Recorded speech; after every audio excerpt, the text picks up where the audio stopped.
এ যেন ফুটবলের বাস্তব রূপকথা। কয়েক বছর আগেও যে দল ছিল MLS এর একেবারেই তলানিতে, সেই ইন্টার মায়ামি আজ আমেরিকার সেরা। তবে সব বদলে দিয়েছে এক স্বর্গীয় আগমন, লিওনেল মেসি। তার আগমনে যেন বদলে গেল ক্লাব, বদলে গেল শহরের হাওয়া। প্রথমবারের মতো গোলাপি জার্সিধারীরা স্বাদ পেল MLS এর আরাধ্য ওই কাপটাকে ছুঁয়ে দেখার।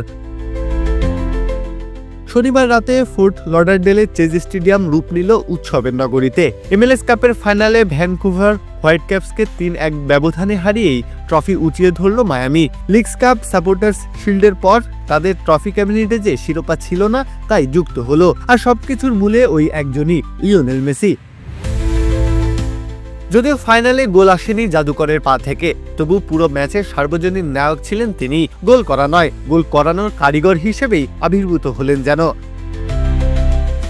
ম্যাচ শুরুর মাত্র 8 মিনিটে মধ্যমাঠে দুই ডিফেন্ডারকে কাটিয়ে আলেন্দেকে নিখুঁত পাস দেন মেসি। আলেন্দের ক্রস ক্লিয়ার করতে গিয়ে বল নিজেদের জালেই জড়ান এডিয়ার ওকাম্পো। আত্মঘাতী গোলেই লিড নেয় মায়ামি। তবে প্রথমার্ধের পরের সময়টা দুই দলই কাটায় চাপের মধ্যে।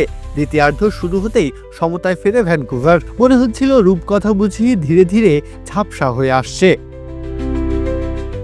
কিন্তু ঠিক তখনই মঞ্চে আসেন মহানায়ক, দেখান চিরচেনা সেই ঝলক। রদ্রিগো ডিপলকে নিখুঁত বল বানিয়ে দেন। ডিপলও ভুল করলেন না, বল খুঁজে নিল প্রতিপক্ষের জাল। তবে স্টেডিয়াম জুড়ে তখন একটাই সুর, মেসি মেসি।